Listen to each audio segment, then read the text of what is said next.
Welcome to Stateside Gooners again, everyone. I'm Eric. We've got Matt and Kevin. Good evening, fellas. Good evening. Good evening. It's Sunday, the 23rd of August. The game was yesterday? No, Friday afternoon. Friday for us. So yeah, we're a little late recording, but it's Sunday, and that's when we record. Two quick pieces before I jump into this of things. We had Jack on the show, you guys, over the summer talking about soccer and the World Cup, and he likes Aston Villa, which he wasn't happy after this weekend. He might not after this, but he got engaged. So, ooh, congrats to our guy. And oh man, I forgot the second thing already. Kier and Sam, North London's Red podcast. We finally got communicating. They're overseas. They're not in. Well, I think maybe they're not in at home right now. But to be careful about what I say. Anyway, they're going to do a show with us. So we don't know when, but we're going to work on it and we'll figure it out. And yeah, Arsenal 3, Coventry City 0. Feelings? General thoughts? Great start.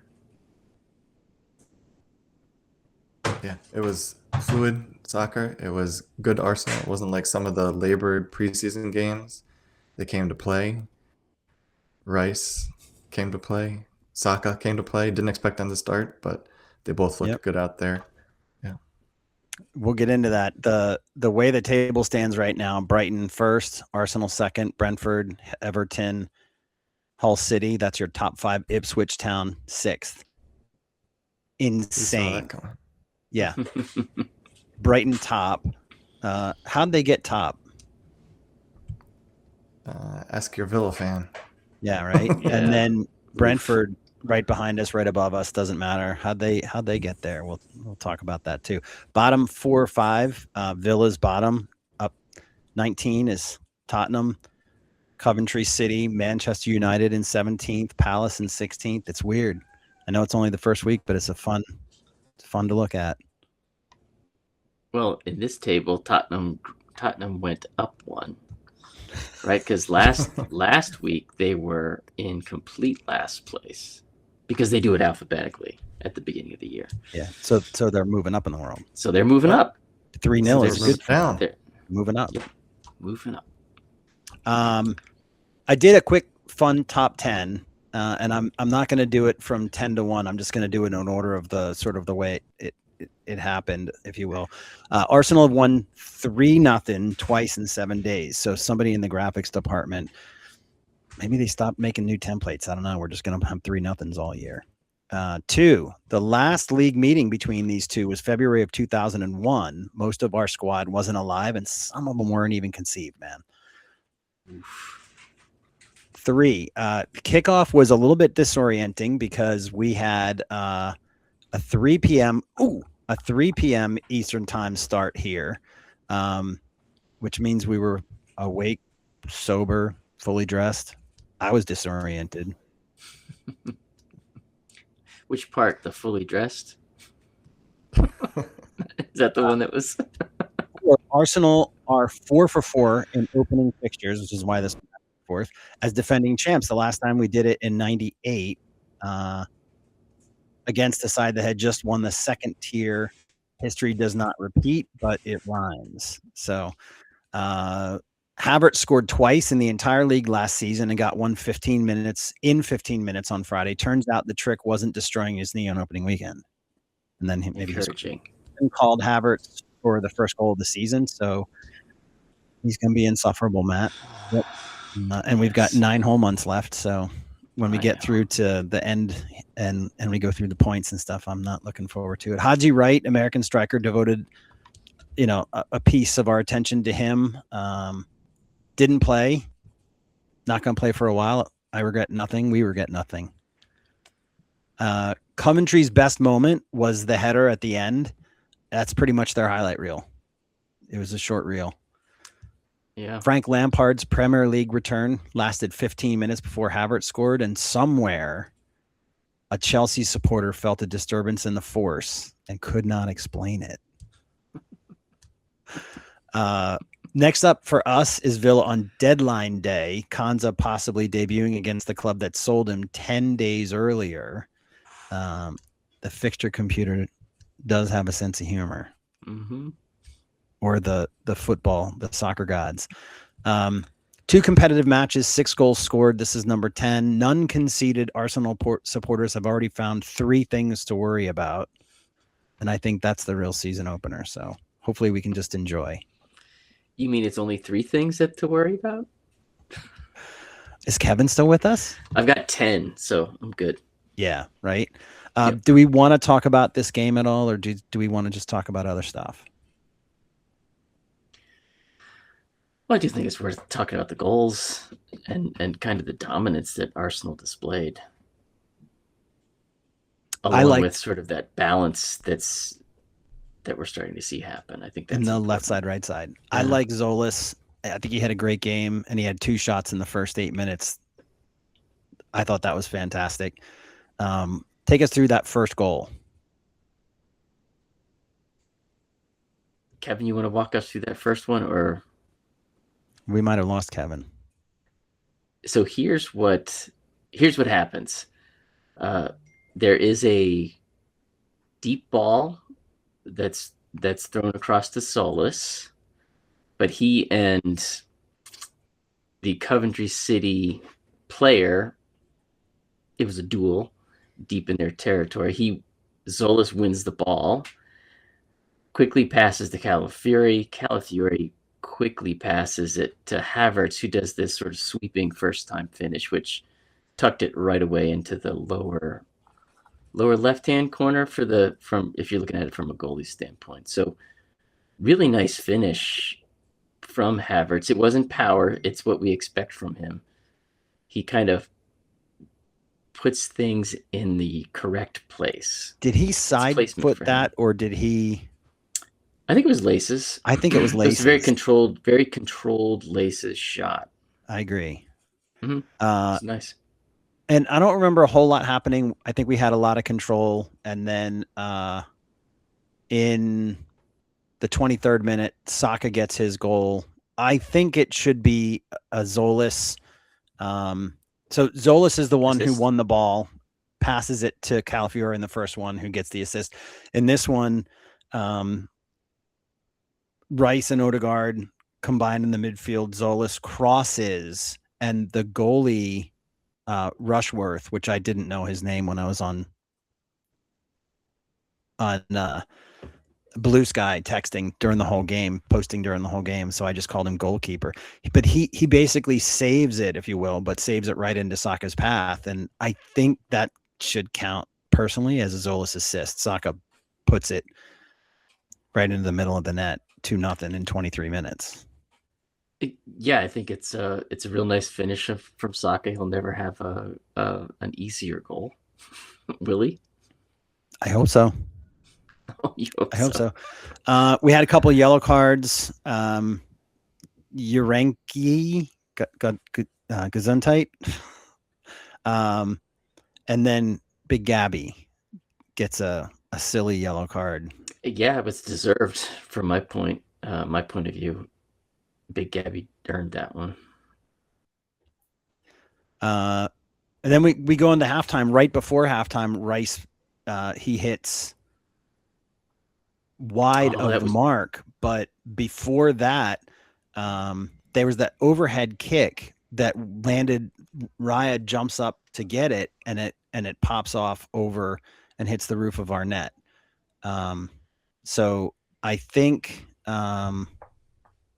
that was probably, for me, the only moment they had of maybe threat in the first half.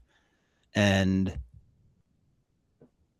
I think we came right back down. Rice had his chance, and I was hoping we'd get a goal. But what did you think of the first half? Here's what I saw in the first half: a real interesting mix on our set pieces, the corners, lots of short corners, not too many long corners. So I thought that was an interesting they're building kind of on what was done late last season, right? So they're trying to continue to do that. So that part was fascinating to me, but I was also interested in how hungry this team was. It was an onslaught on the goal. They wanted to score more goals. Their shooting was poor, but they were creating chances, creating opportunities. They were pressing for those goals instead of sitting back. I agree. Welcome back, Kevin. Oh, our audio. No, we don't have you on audio. We'll keep going until you can figure that part out. We'll definitely come back to you, though, for the first half stuff. Now, I thought this was fun. We come back out, and what do you always say about the first 5 minutes of a half? Last 5 minutes, first 5 minutes. Hugely important. Demoralizing. If you score a goal in any of those periods or get scored on, demoralizing. You're up 2-0, and then your opponent scores a goal as you're walking into halftime, or you come out of halftime, you're up 2-0, and they score, and it's 2-1 already. Now it's a game again. Do we have you yet, Kevin? Yeah, I think so.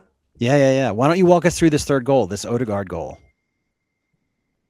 It was a nice play down the right. You had Saka with the ball. White kind of overlapped on the outside. He played it all the way to the end line, cut it back, a sharp cut back to Ødegaard. And it wasn't like, you know how Ozil used to kick it into the ground and it would bounce up and he would try to do it and it was like spectacular. This was like the opposite of that. He like got under the ball. It like floated like if it was a balloon and somehow wrong-footed the goalkeeper as he stretched out the hand the other way and just couldn't get his fingers on it with any strength. And so it went in the back of the net. And then his celebration was even better. He just puts his arms out like, I don't know. Guess it scored. I guess. Yeah. His celebration reminded me of, and I'm dating myself here, Urkel. Everybody remember Urkel? Who, me? That's what he did. That's what he did. Yeah, so they substitute in the 62nd minute. We don't substitute till 68, and it was Rice and Saka. Thoughts on Rice and Saka coming out at 68? I'm glad they came out. I was hoping they wouldn't even make it past halftime, considering we just dominated that first half. We had 2 goals. There was not even a shot on target, I don't think, in the first half for Coventry. So the sooner you could get them out, the better, in my opinion. But it was nice to see they both got 68 minutes on their legs. Yeah, I think we didn't need them at 3-0. No. Matt? No, not at all. I was hoping they would get taken off right after we scored the third goal because it's done. But I maybe didn't have enough time to warm people up. But I was glad to see them get pulled from the game. They need their rest. You think they needed 19 minutes to warm people up? Yeah, I don't know. Maybe maybe that was in the plan. 68 minutes, we have our subs. I think in the 60s, 65. Yeah, I think that was in the plan. I think you're absolutely right. So Zubamendi comes on, Madueke comes on. Since we're here and we know that we didn't score after that, what did you think of Rice and Saka's game before we move on? Saka got the goal. Yeah. I thought that whole right side played really well, but Rice looked like he didn't miss a beat from the offseason. He came back. He played a game in the Shield, played a half of that game. He was looking good. And then Saka, he didn't really have too many dribble attempts. I think he was 1 dribble attempt in the game, but he just had that left back on skates the whole game. He could do whatever he wanted with the triangles over there on the right. Did you look at the heat maps? Oh, yeah. I did not, and I'm interested. What were the heat maps for MLS, Rice, and Ødegaard?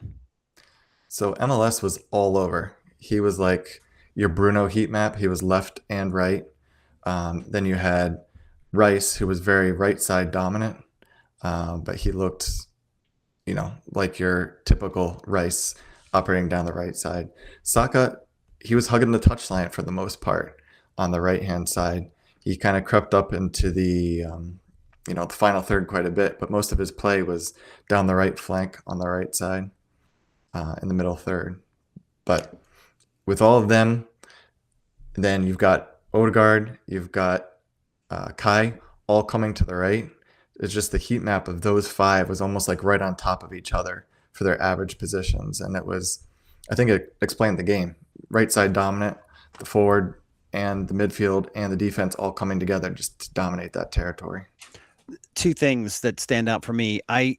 When Rice first came to us, he was left side dominant, and he was left side dominant for West Ham. And I still think of him as left side dominant. It's the second or third time since we've been, the three of us together, that you've referred to Rice as right side dominant. And it's weird for me to hear because he's been career-wise so left side dominant. And I think it's who he's playing with. Last year with Zubamendi, I feel like he was still left side for the most part, but then when MLS was in, he was right side or deeper. So it's going to be interesting to see how it works out. I liked the way that, and I commented on, we used to call it the washing machine, how the rotation. I don't know who wasn't everybody was rotating. I think who didn't rotate was probably Mascara. Everybody else I felt like rotated in different positions. Mascara was the only one who was static. Matt? I was thrilled with Saka's performance in this match. I think we're starting to see a player that's getting back to full fitness, and that's the best thing that any Arsenal fan can hope for right now. Just thrilled to see him out there challenging for the ball, doing the things that he used to do. Not that we saw, not the Saka of the last couple of months of last season, where he was slow. His game was definitely off.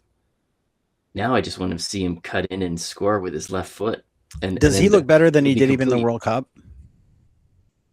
I think so. Yeah, I think so. I do too.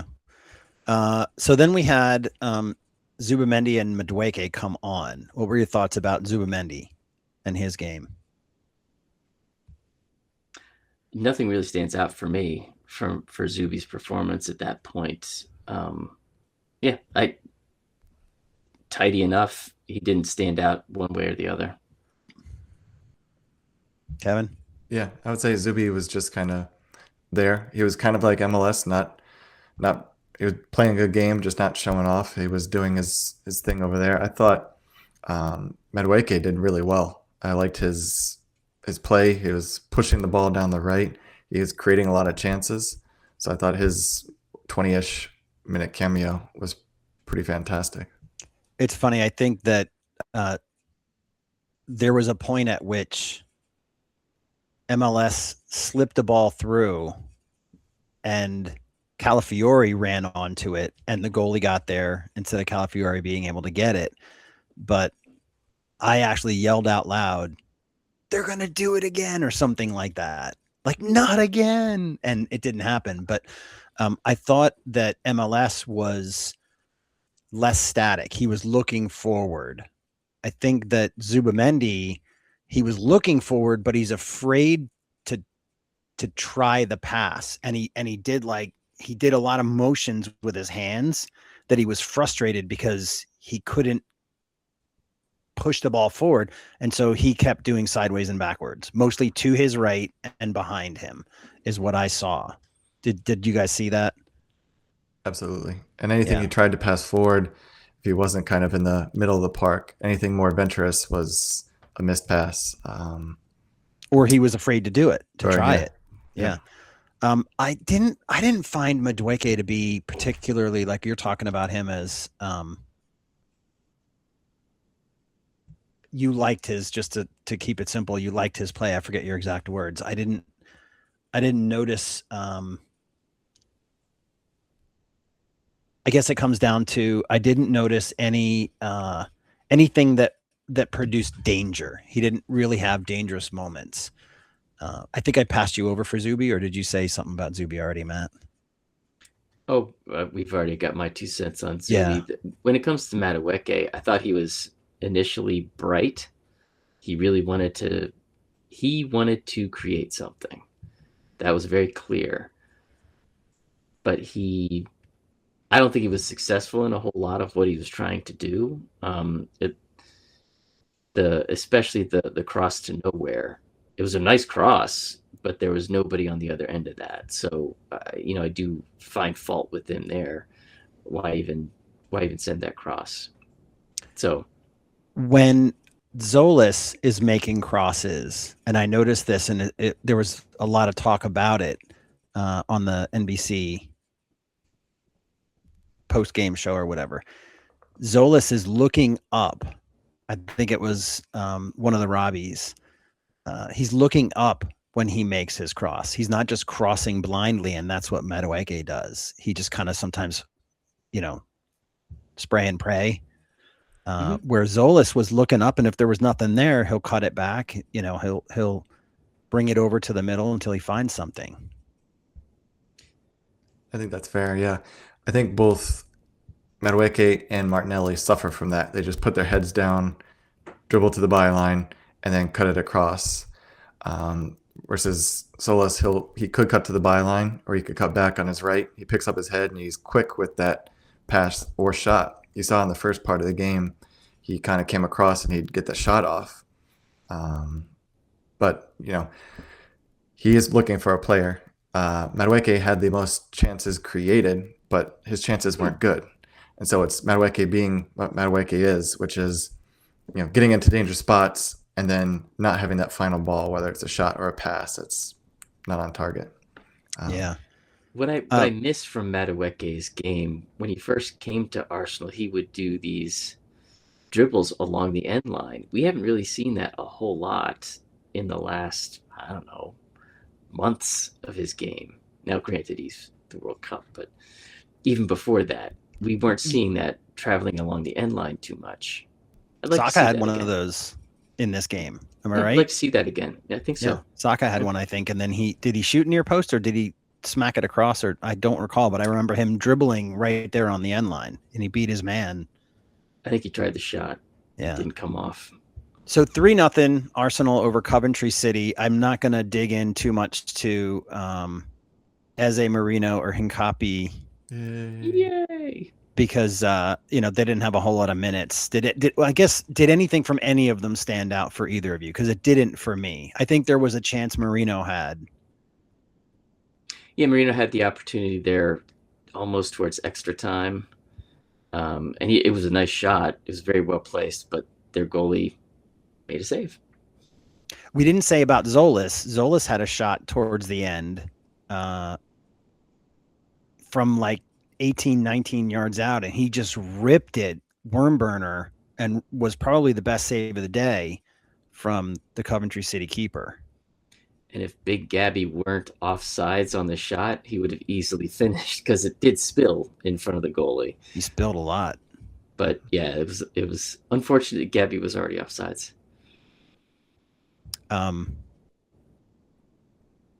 Yeah, he wasn't bad, he wasn't good. I just Tzolis was so good that he just looked normal. So 3-0, first game. We're sitting second on the table. I'm going to have some more about this, but it was a big game for Arteta in a way that I didn't know. And so no spoilers, because I want to dig into that a little bit later, but I left some notes for you guys there.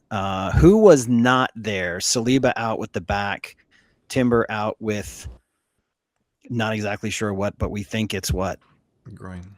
Yeah. Groin. Guimaraes. Groin. Right. Yeah. What was interesting for me, guys, is this transatlantic US versus, British sources, because Sky, Arseblog Daily Cannon, as an example, they're talking about Bruno having a thigh thing, but Sports Illustrated and some of the other ones are talking about it's a groin thing for Bruno. Mm-hmm. So, that's kind of the same, thigh groin, but I think of thigh as the front, like the top, and the groin obviously inside. Urian Timber, English press talking about it as a groin, American press talking about it as an ankle. So I don't know. I guess we're trying to, this is Stateside Gooners. So what I would say is, before you start going to your classic US, your classic, well, just in general, your classic US based, you can look in the BBC, and you can look at the Premier League website, and there are places that the people who are closer to it and who have more connections to the team. Now, I will say this: The Athletic is a really good source, and when you read some of the stuff about Arsenal there, they have people who follow Arsenal, and we talked a little bit about this in a previous episode. But yeah, not available was Kanza. Kind of walked in, sat in the stands in a suit because we didn't get his paperwork in on Thursday. So that's why he didn't play. Paperwork was late. Okay. Jesus, Reece Nelson, Fabio Vieira, any complaints about them not getting on the bench or getting minutes? No, those are candidates to be sold or out of the team here soon, right? And there's one more. Who wants to take this up? Lots of news about Gabby Martinelli, that is, this whole week. The latest out there is that he's going to go to the Saudi League. That's the latest rumor that is out there. I've heard that. There's a lot of commentary about how badly Arsenal are treating Martinelli, because he's kind of shut out from the team right now. Ian Wright said that he, quote unquote, feels uncomfortable about the way Martinelli's being treated. And we know Ian Wright does speak for the team. He speaks for the fans in a lot of cases. Yes. He's probably the biggest fan out there. So if he's saying he feels uncomfortable, I'm sure there is a large portion of the Arsenal fans in general that feel uncomfortable. But folks, this is part of the process. We will sell players, and you're going to have to sell players that you really, really like. Loved Martinelli playing in an Arsenal shirt, but it certainly sounds to me like his time is up. And honestly, I feel bad. I'll come to you after, Kevin. I feel bad because part of me wants to see him go in Arteta would say it, in the right way. Those are the words Arteta would use. I want to see him be taken care of in the right way. But what I would say too is that this is a club, and this is a club that now has won something big, not something medium, right? Mm-hmm. And the last two trophies we could win, well, two of the last three trophies we could win, we won. I forgot that other trophy was in between. But we've competed for three of the last three. And if we're going to continue to compete and want to win, then being nice isn't going to help us do that.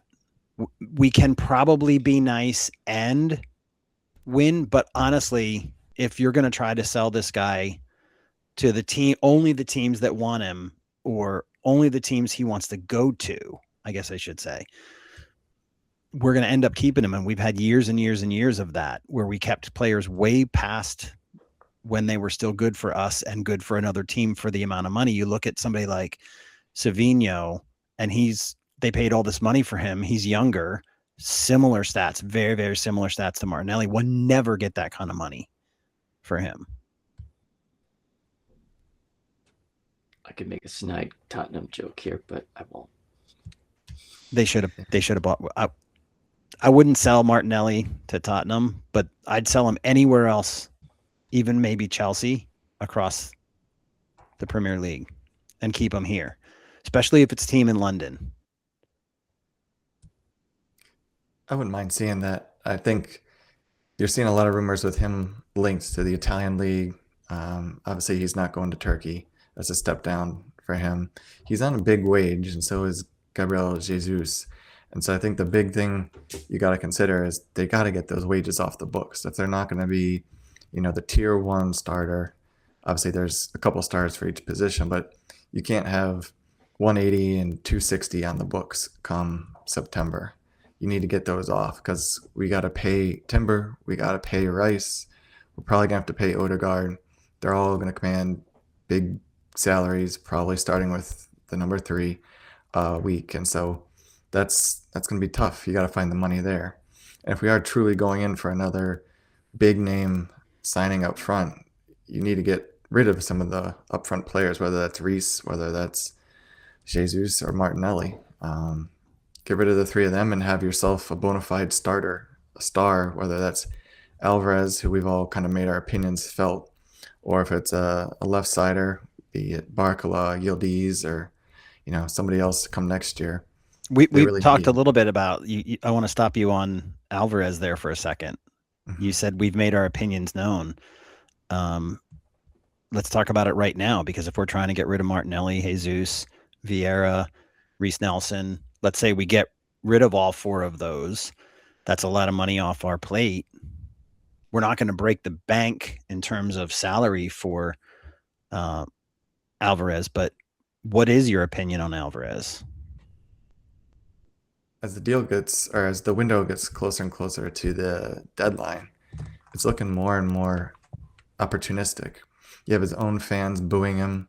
He's coming in as a sub, and everybody's booing him, going on the field, coming off the field. He's really lost support there. Atletico is not going to sell him to Barcelona. They're just not going to do it. And so if we can get him for 100 million, it's a steal, frankly. He'd be for him, yeah. But then you got to think about Big Vic. He's not going to stick around if you've got him there. He's going to be playing center forward. His game is similar to Kai, so maybe there is a good relationship in 1-2 there.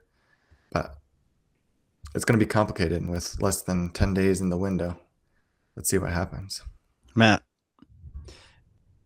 Stars like Alvarez, always going to be complicated deals, always going to be hard to get over the line, and they usually go down to the end. So I agree with you, Kevin. I think it's going to be a deadline day deal if it happens at all. Personally, I don't care for this deal to get done. It doesn't matter to me. I don't know that he's a player that increases our floor. I don't think he increases the overall talent of the team.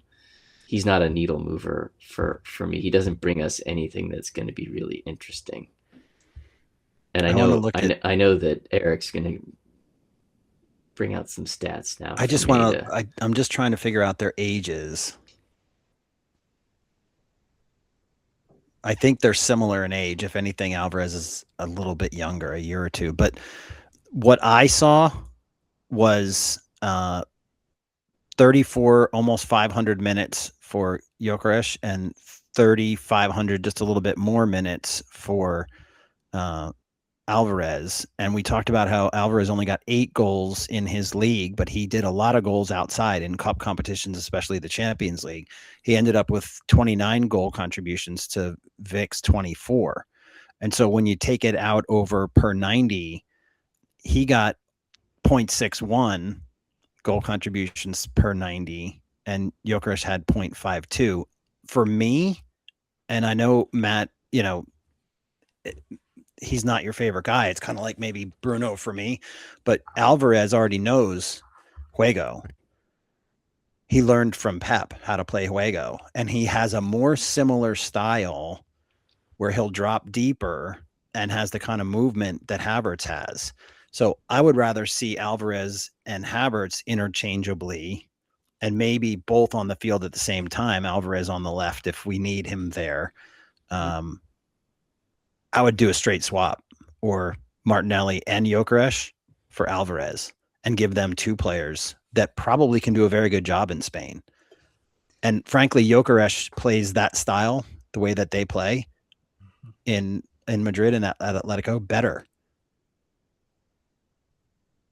And they're not going to be facing that many, people banked in 2 rows of 4, just parking the bus in Spain. They'll have a lot more open play where he can excel and score in the 20s or 30s. Yeah, agreed. I think part of that would be to not have money go either way, or if we have to send a little bit of money their way, to do that. But I don't think he's worth 100. I think maybe he's worth 85. And the total of those two players that we'd send the other way, just for fun, I'm making this up, but maybe they're 60. You know what I mean? Something like that. And so we pay 25 million plus those two players. But guess what? That means that they could probably afford to pay those salaries as they are, in the same way that they are. And Jesus might go to Barcelona if Alvarez doesn't. So it could also help us get rid of 3 players. Yeah, so when it comes to Gyökeres versus Alvarez, I like Gyökeres just because he does bring something different. You mentioned the movement that Kai does. It's the same movement as Alvarez. So I see it as Gyökeres brings something different. If you want that off the bench, that's great. Bring that in off the bench. Have that different, because you're going to need different solutions for different games to win them. We have Marino. Sure, but he's not like Gyökeres either. He can be. He has been. Marino's more like Kai than he is, and more like Alvarez than he is like Gyökeres, I think. Gyökeres is in there. He's making his runs are direct. He's scoring off those rebounds. He's doing things within 5 feet of the goal. We did find him a little bit more towards the end of the season. Anecdotally, I don't recall him doing worse. He did better, but I don't know that that's going to be our focus, to try to find him. And I don't think he'll be happy playing the last 15, 20, 30 minutes of these games and getting games. It's the first game of the season. He's not going to play against this team, but Coventry City, if you can't get that game, who are you going to get? Fair. Yeah. And if you're saying, Wenger, we failed with Wenger because there was no plan B for a decade. So we need a plan B, but sometimes plan B is the fact that Havertz, Alvarez, Marino, they don't play a different style like Gyökeres plays a different style. But I think they have the flexibility to play a different type of game if the strategy goes from 4-3-3 to 4-2-3-1, or we need to throw on an extra striker and we've got all 3 of those guys in at one time. You know what I mean? Like that we're trying to do something different at the end. I don't know that Gyökeres has the capability to do those kinds of things. And that's where I think we miss. My opinion. Gotcha. Before we leave this game, because I wanted to jump in a little bit there on some of that stuff while we were talking about Martinelli, but before we get out of this game, you want to talk about shot funnel? Yeah, I do want to. So this is something that I like to focus on. They had 20 shots, 6 were on target. Now on the women's side, so Coach Slegers, she likes to see half. She likes to see half of the shots taken result in shots on target, because she believes that ends in good finishing, good end product. You're going to wind up with goals. In this case, we converted a lot of shots on target into goals. So we went 20 shots, 6 shots on target, 3 goals. Not too shabby from the converting your shots on target into goals, but those shots and shots on target are pretty off. The other thing to point out, the shots, we did take 10 from outside the box, which is unusual for Arsenal. And I like that trend. I do like that trend. It's just got to get better at shooting them. And how many were blocked? My notes had about 4 or 5 blocked. That sounds about right. It might have been a little bit more than that. You don't know if they were on target or not, but let's just say it was 5 shots that were blocked. Now you've got 6 shots on target out of maybe 15, which isn't awful. Sure, that's not terrible. But yeah, but that needs to improve.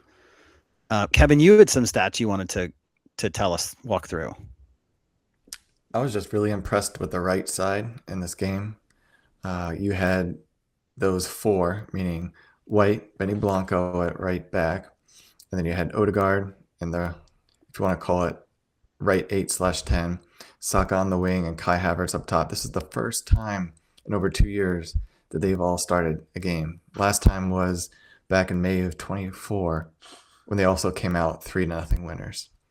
But that was the year, they're scoring goals for fun, 3-0 games, 5-0 games, and just the cohesion that they have there, the triangles, the short passing that they're having on the right side, it was bringing me back to that season.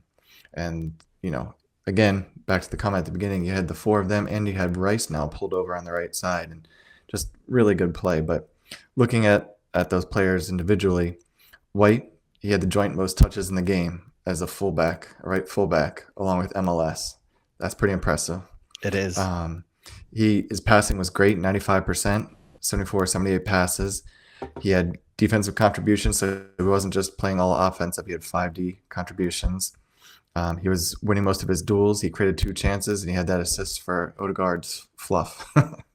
Then the other 3 all had a goal. You had Ødegaard, he had a goal. Saka, he had a goal. Kai, he had a goal.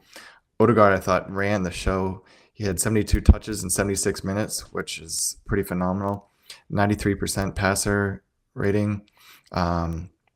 8 defensive contributions for That's an crazy. attacking midfielder. That's great. It's exactly what Arteta wants. Demands. Yeah. Absolutely.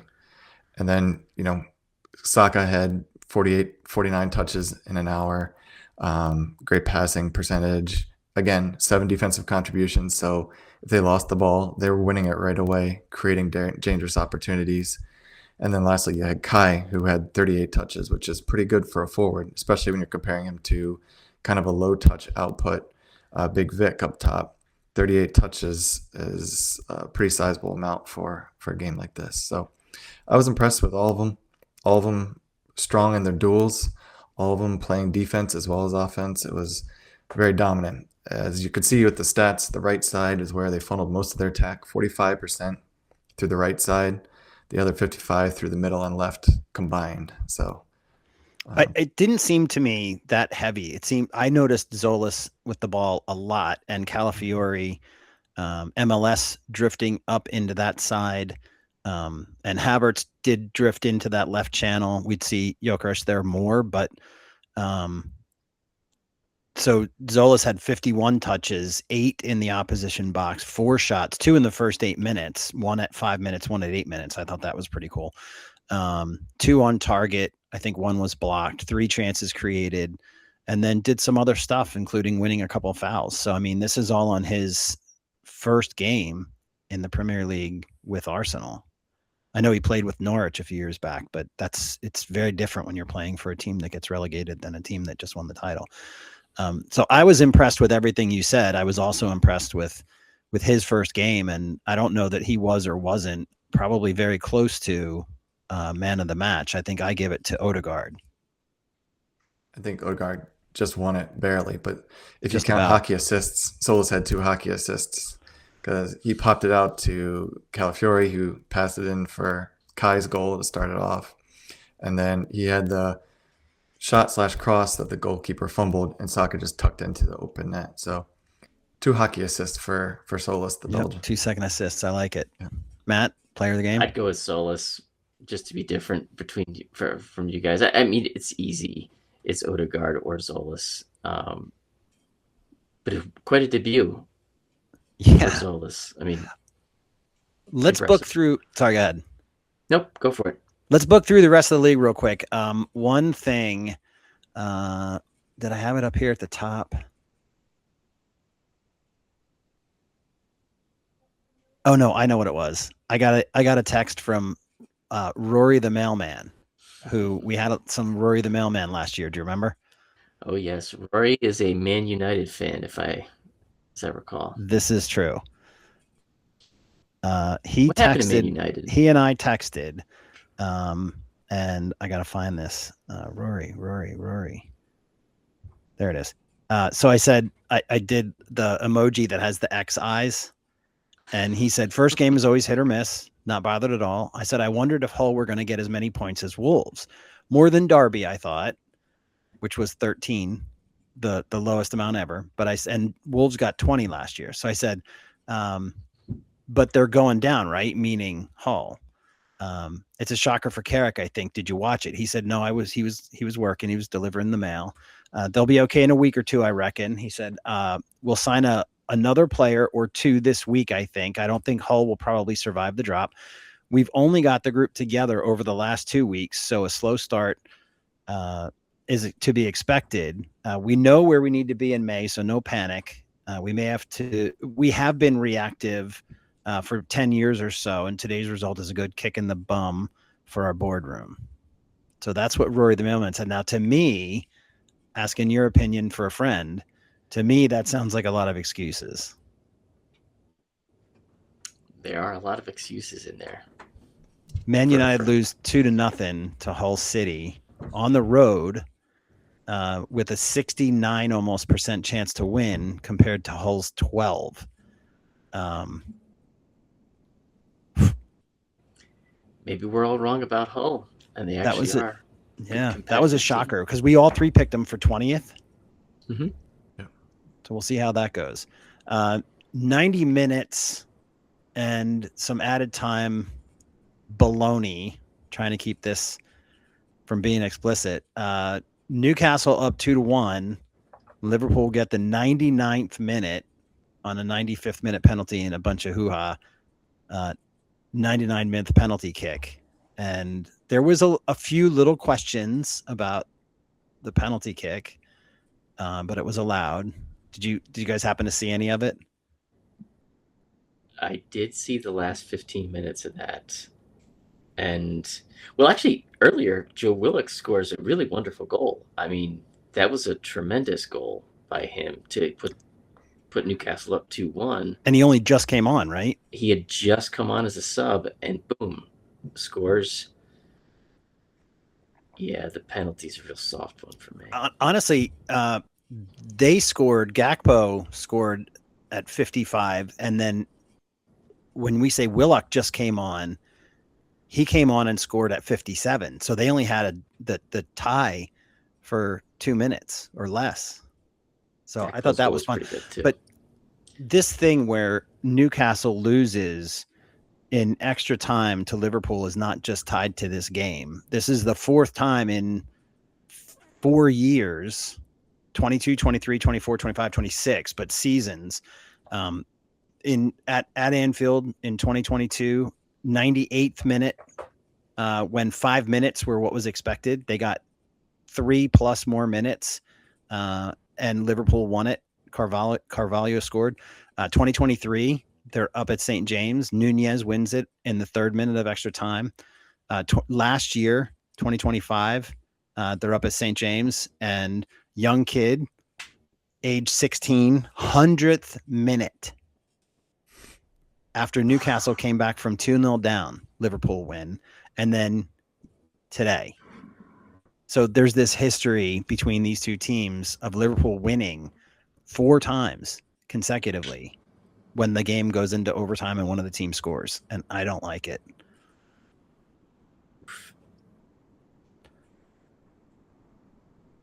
Tell me Maresca, one of you guys. Oh, I can't talk about him. No. It was looking good for Team 115 charges for the last 8 minutes. The rest of the game, not so good. I was banking on the loss, and then like the 84th minute, I think, was it Gehi got the equalizer, and then extra time, Vardiol. It was heartbreaking. I thought for sure we were going to come out of the opening weekend with Man U losing, 115 losing, Liverpool losing, the team down the road losing. It was going to be great. It was going to be a glorious start, but they had other ideas at the end. Yeah. Having Gehi, who is a center back, start at midfield was a little weird from my perspective. I don't know if he's played there before. So this is definitely Did they play change. 3 at the back? That I can't tell you. That's weird. Did they play a diamond? It was a very strange setup with Gehi moving up into midfield. We played a diamond in college, so I wonder if they played a diamond. Like him in midfield was really a diamond defense. I'd have to watch it again. I don't know. I didn't watch it because I don't want to, but now I'm going to have to go watch it. Do you want to tell us about Tottenham, Matt? I know you don't, but you're gonna. Tottenham. I tell you, so I didn't watch a lick of this game. I don't prefer to watch. Oh, well, them. maybe I did. Maybe since I did, I should take this one. If you And you could watched take it, Villa go because you for it. watched some of Villa, right? Yes. Mm-hmm. All right, so then I'll do this one. Tottenham loses 3-0 to Brentford, and they were worth more. Brentford. Archie Gray became the youngest captain for Tottenham, beating Harry Kane's record. He's 20 years old, and he was the captain. And he said in his presser, it was an amazing moment. He's grateful for the manager to trust me, but again, today wasn't good enough. That's what he said about himself and his team. We lost too many duels. They outfought us all over the park. I'm not sure I would want to say that if I'm the captain. And at 20, he said, for some reason on days in football, a team can outfight another team. Yeah, I don't think I say that. Everybody out. You call everybody out in the room. Don't do it out here. Yeah. It's definitely an improvement from last season. What was last Poor season's opener? kid. 4-0 lose? Wow. So hard to say, but they spent a couple $100 million already. They got probably another 100 coming. I think Savinho deal is done, so they got Marmouche. I told you last year I wanted Marmouche. It was the winter, like 3 windows ago, and I wanted him. So maybe it was the year before, but we didn't get him, and they're going to have him, and I think that's good for them.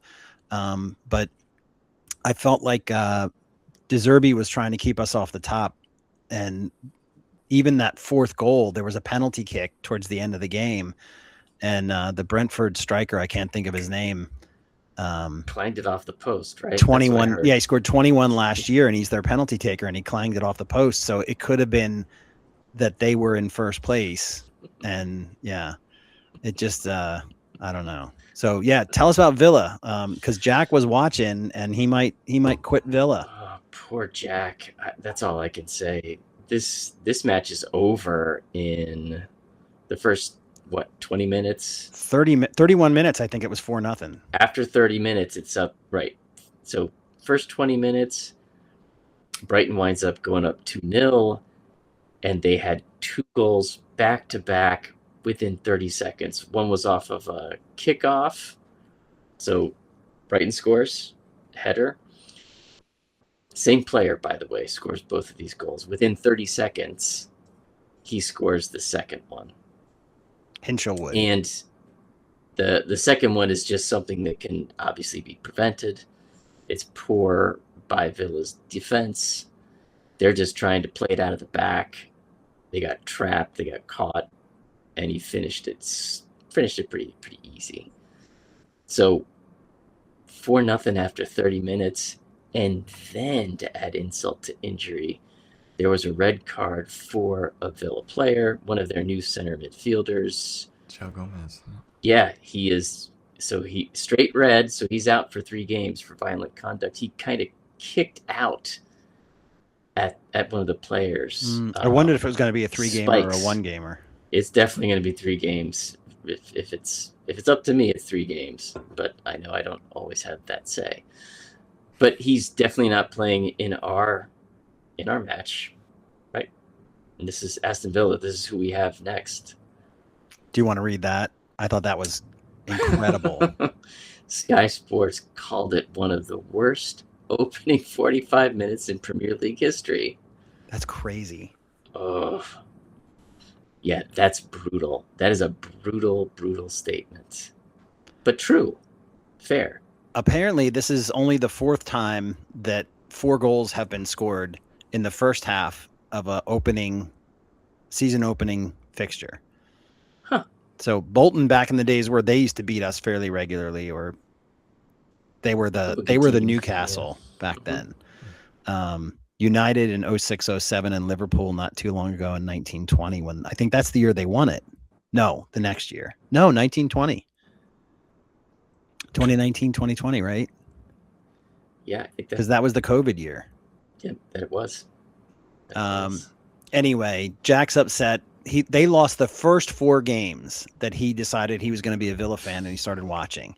And then they went on by the end of the season to win the Europa League, which was great. And we all know their coach he loves that competition.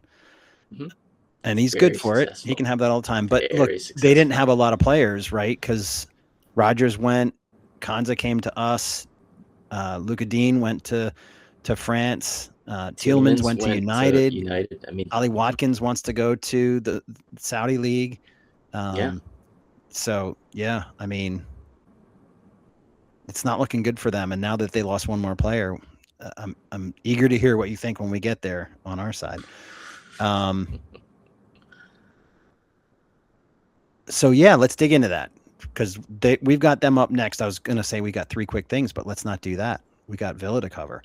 I think they jumped off the cliff when they sold all these players, and they're trying to rebuild on the way down.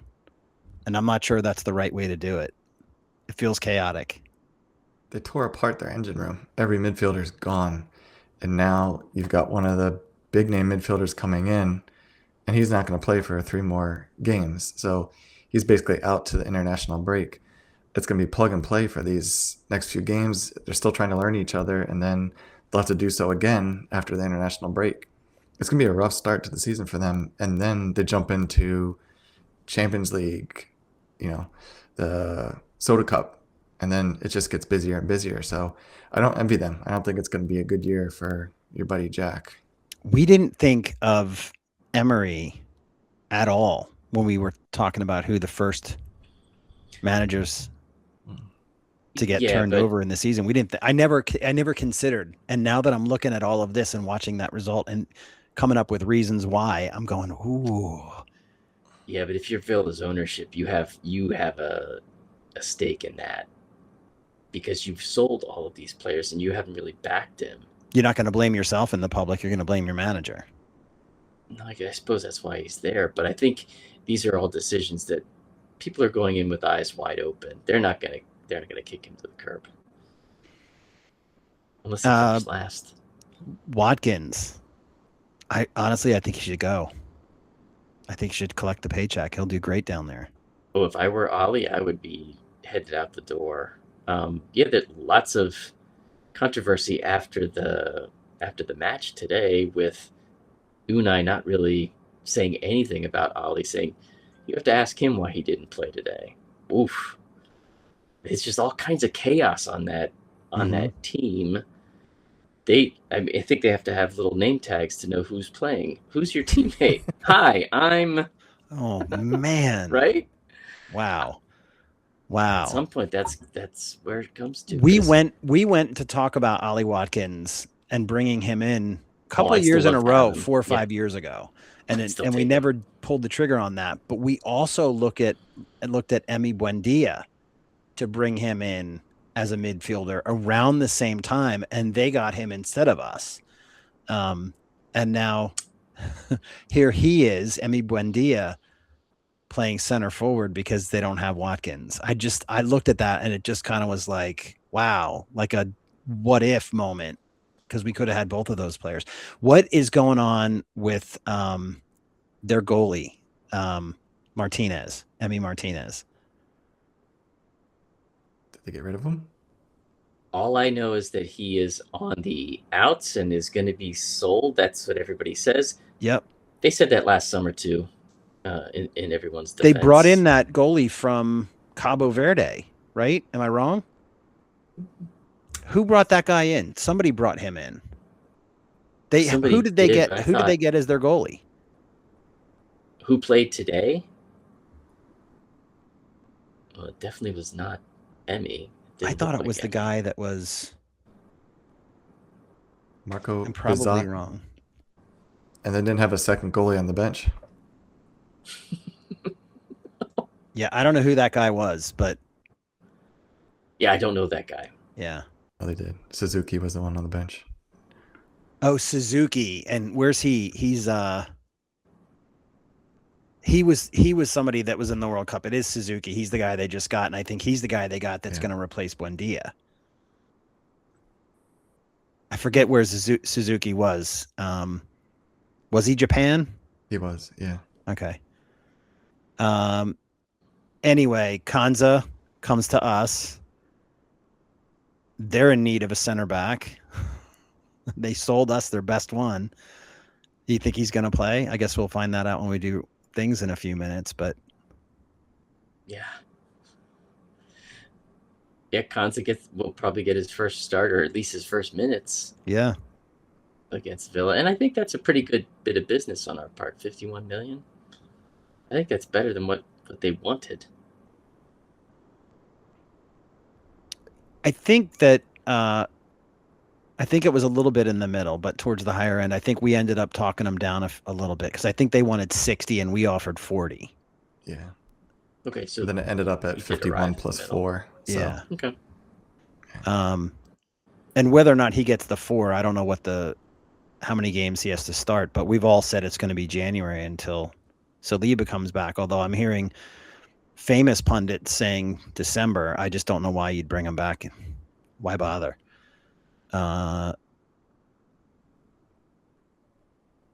Deadline day. We meet them on deadline day. So I wonder, it's more about the outs than the ins for us, but I wonder who they're going to try to bring in. They're sitting on a pot of money because they've sold so many players. Now they have brought some in, but I think after the 51 from us, on paper, they have like 150 million or 140 million to spend.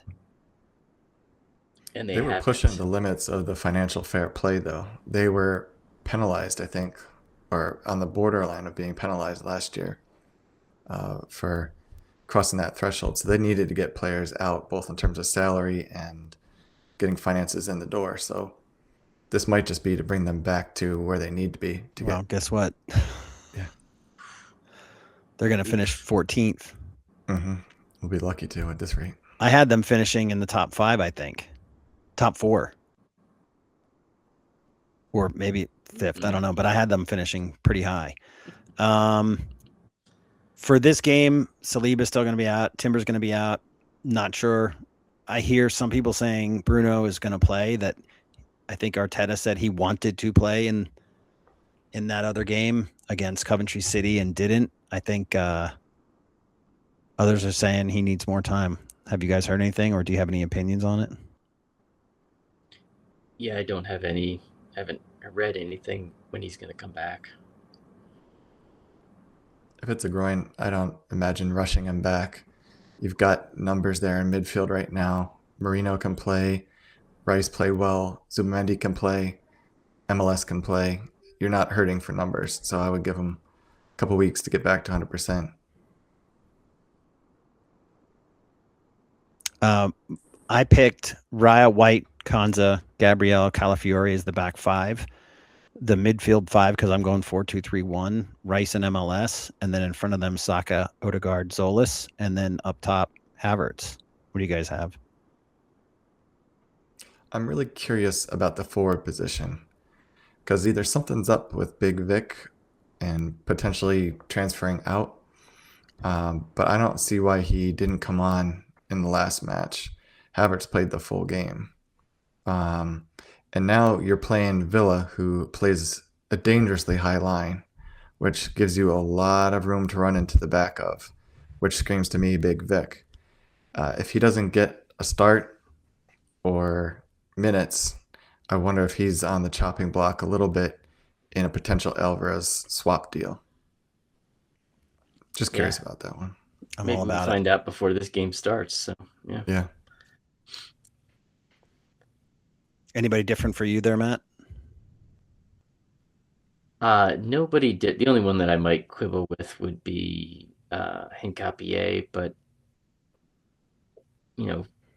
taking Ricky out of that lineup, I think Ricky and Tzolis worked really well together. He's so much more of a lightning bolt too. Yeah, I'd just like to see that happen again. See what it can turn into. Your spicy take there on Konsa, he just slips right into the team at that point guard role. That's what you're kind of picturing there. How do you think Mascara played in both the Shield and the Coventry games? Do you think he played well enough to keep the starting spot? I think I would not be surprised if he keeps the starting spot, Kevin. But I think that particularly because he knows the guys on the other side of the line. Well, if some of them are going to Does have he? their name tags on, but Right. you know, he kind of has an idea of what to expect and so on. So I think that there's that little bit of added value where he's on the field. Pay attention to this, watch that, you know, little on-field sergeant. Now that we've got him in the door, we've talked previously about putting White into central defense and playing him with Gabriel like they did back in the day, and then moving Konsa or Timber out right. Where do you think Konsa is going to get more minutes, outside back or center back? Matt? Center back. He's going to be playing at least until December, maybe January. At that point, though, the calculus does change. I've never seen Konsa play right back, but at that time, we're going to have Timber. So I don't think he's going to get a whole lot of time at the outside right back slot. Right now, we've got Timber in the medical tent, and we've got White, who's problematic with his injuries the last couple of years. You think we might get more minutes in him before the first international break at right back to try and ease White into the season, or you think you'd throw him right into the point guard role and pull Mascara out? I don't know that point guard is the right framing for me.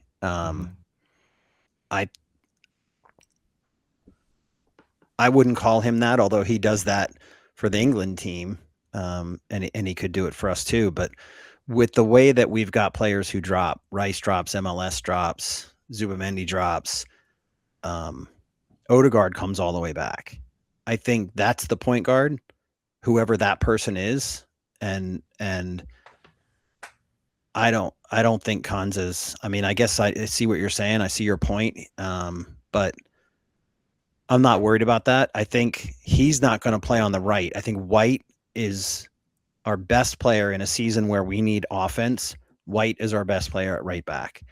And as long as Saka is the right wing or the right attacking midfielder, White, we've always said White is better for Saka than Timber is. Timber's just, it's not the same. They don't have the same relationship. So I don't see, as long as White is healthy, he's my starter. I think if we play games where we need more defensive play, or White just needs a break to manage his minutes, I honestly White is the starter for me, and Timber comes in for those moments. But I think probably bringing Konsa in pushes Mascara to third as right back and third as right center back. And maybe he comes in and one of the other two, right-sided center backs takes a left-sided to make sure that, because we only have three over there on the left wing and the left side of the center back. I don't think we don't really have a direct anymore replacement for Gabby, right? No, it's Hincapié. I think it's either Ricky or Hincapié. Right. It's either Ricky or Hincapié, and then one of them still has to play on the left side of the defense. So yeah, I think that's where we're going to see, maybe Mascara comes in, gets minutes, and if Gabby needs a break, Konsa plays the left. But it is fascinating to see that all of these players, all of the defenders, can play in the middle, and they can also play out wide. I suppose I wouldn't put Saliba out wide or Gabby out wide, but all of them can play in the center, and most of them can play out wide. A lot of them play in the center for their country. Yeah. So yeah, Onana is out. Other players are out. Gomez is out. We don't know what's going to happen to Watkins. I don't know that that's going to be their start. I think they're danger guys. Tammy Abraham, he doesn't score a ton of goals, but he's not feckless. McGinn is always dangerous. This says Tielemans, but he's gone. I'm not afraid of them anymore. I was worried about them last season and the season before, and I'm at this point, I'm not really worried, and I have no idea who their lineup is going to be. almost in any position. I guess Cash. They put Buendia. Yeah, Cash. They put Buendia as striker. So, do we just want to go to predictions? Yeah, I think we have to go there, don't we? We do. It is that time. Week 2 predictions. So let's rotate it. I don't want to go first every single time. We'll rotate. I'll go first time. I'm going to go 3-0. Keep it. Oh, 0-3. Yeah, you gotta do it for the right way. So I'm gonna go one less, but I think that Arsenal will duplicate what Brighton did to Aston Villa, and Arsenal are gonna win 4-0. So it's 0-4 is how it goes in the books. And I'll take the 0-2. 2 goals away, clean sheet, barely a shot on target for Raya. Then I guess we'll snake draft. I'm going to choose that lot down the street as our second game. They take on Newcastle, who's, both teams doing a rebuild this year as well. I'm going to do a 1-1 tie in that game. Huh. Okay. You're going next? No, yeah, go ahead. You can go next. You went second last time. I'll go next. You go last, and then you go first. I was really impressed with. Oh, you're going? Go for it. I think it depends on Marmoush. I think Tottenham is still going to be a mess, and Newcastle scored 2 against Liverpool, who's a little more settled, and I'm going to go 2-1 Newcastle. Yeah, I'm going to go 0-2. Newcastle gets the win. And Tottenham is shut out for the season. You going to write that in? Points and goals. Yes, I'll get it. And then you go first for Coventry, Hull, or Leeds, Brentford. All right, I'm going to go with Coventry, Hull, because I find this is going to be a really interesting game. Hull coming off of their big win, and Coventry coming off of kind of a drubbing from Arsenal. I'm going to say this one winds up as 1-1. It's going to be a draw.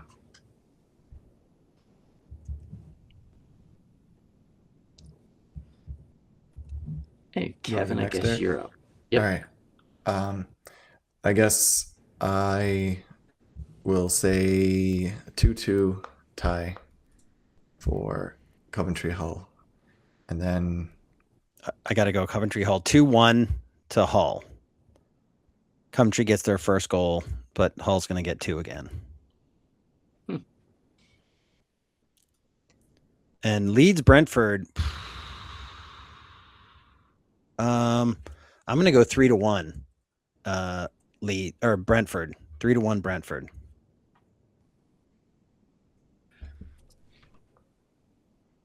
I think I'm going to go. Oh, did you want to go, Kevin? I say 2-1 Brentford over Leeds away. So I'm going 3-2 with Brentford. We're bullish on Brentford. They played well. They played really well this week 1. The formula died. Mm-hmm. Yeah, but that match is against Tottenham, so don't you weight that a little bit?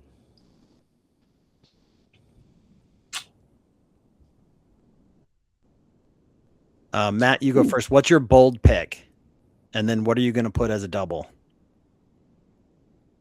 Well, for my double, I'm going to go with Arsenal beating Aston Villa 4-0.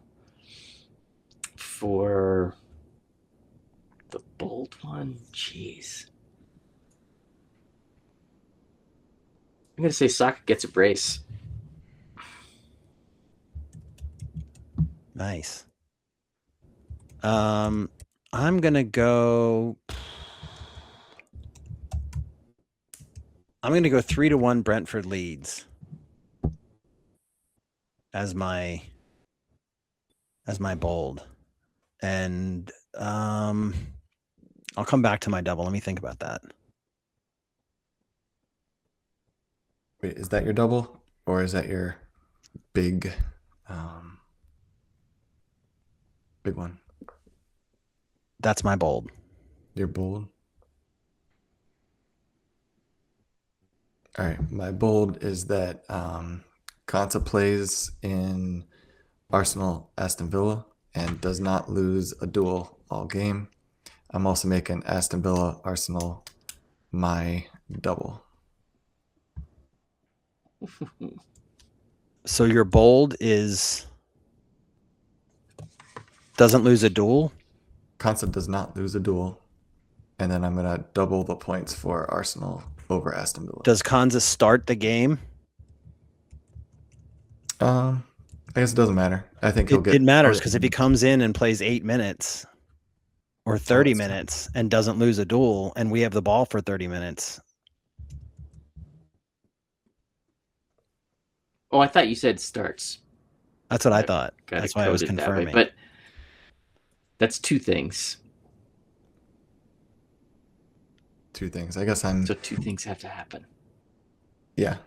So I'm doubling my points for Arsenal Aston Villa. That's one thing. And then I'll predict that Konsa does not lose a duel and starts. That'll be my bold pick. Okay. So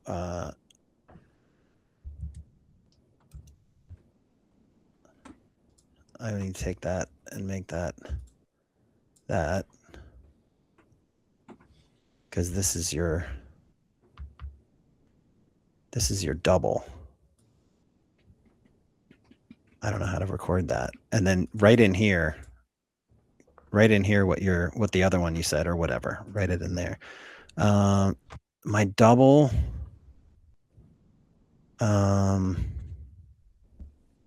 You doubled Leeds Brentford 3-1. You're not doing that anymore. Okay. No, that was my bold. Oh, that's not a bold prediction.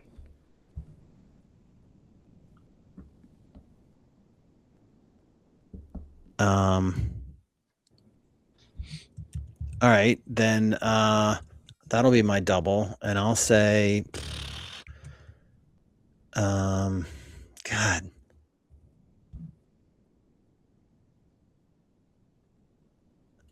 Tottenham's goal is an own goal.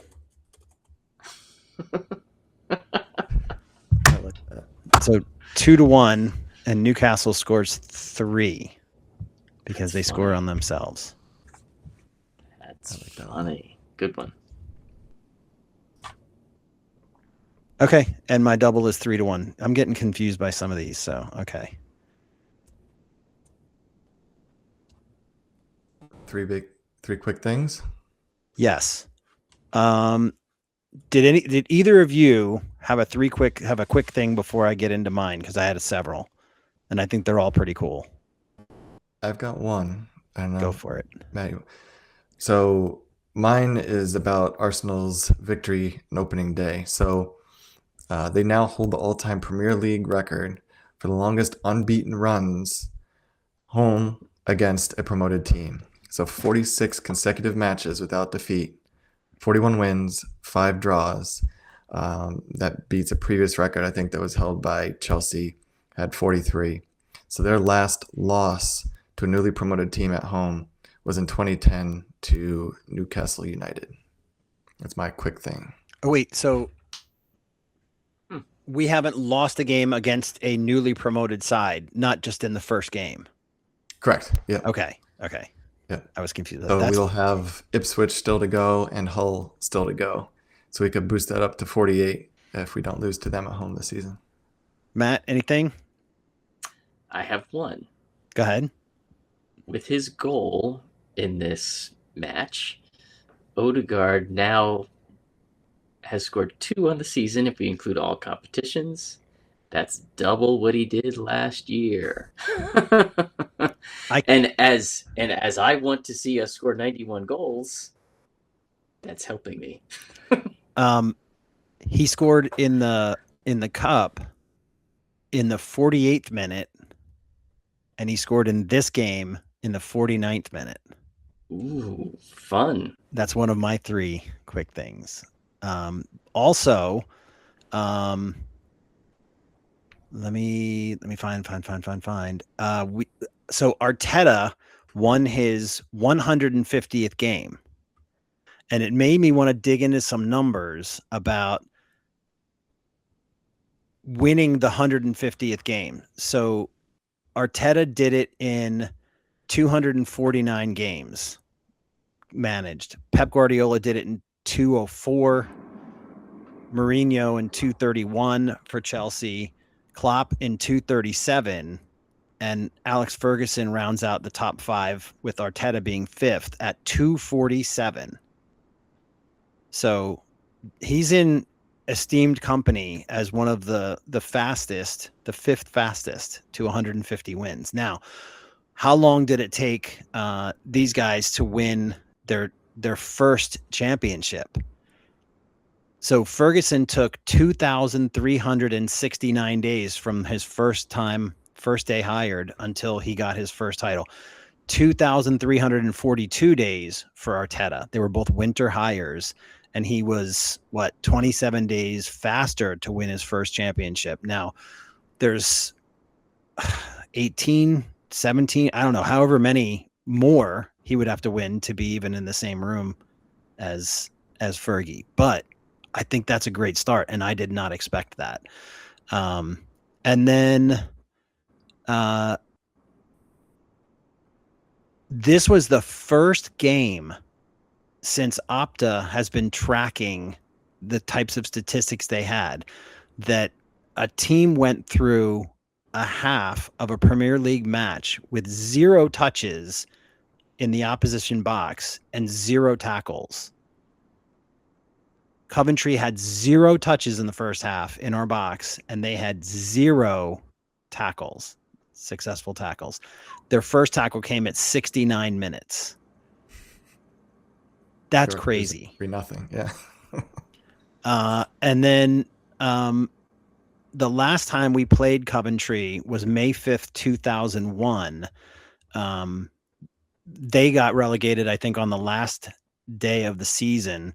But they were, at the time that they were relegated, they were the second,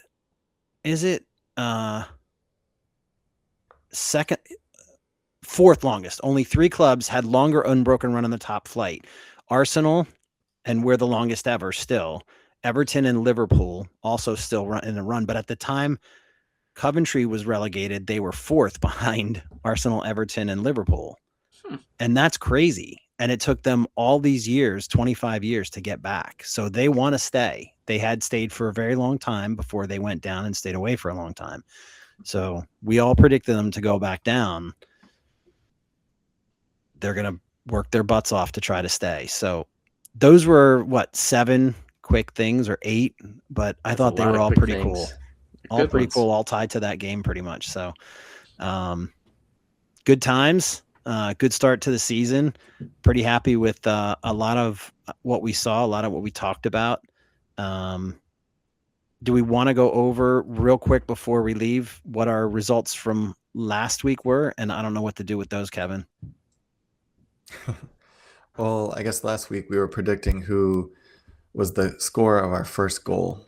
So you had Tzolis, I had Havertz, and I think, Matt, you had Big Gap. Back. Yeah, Big For Gap. first goal of the season. First goal of the season. Worth 9 points. Yeah. And I somehow lucked into Havertz scoring the first goal like he did 2 years ago. So I got that 9 points there.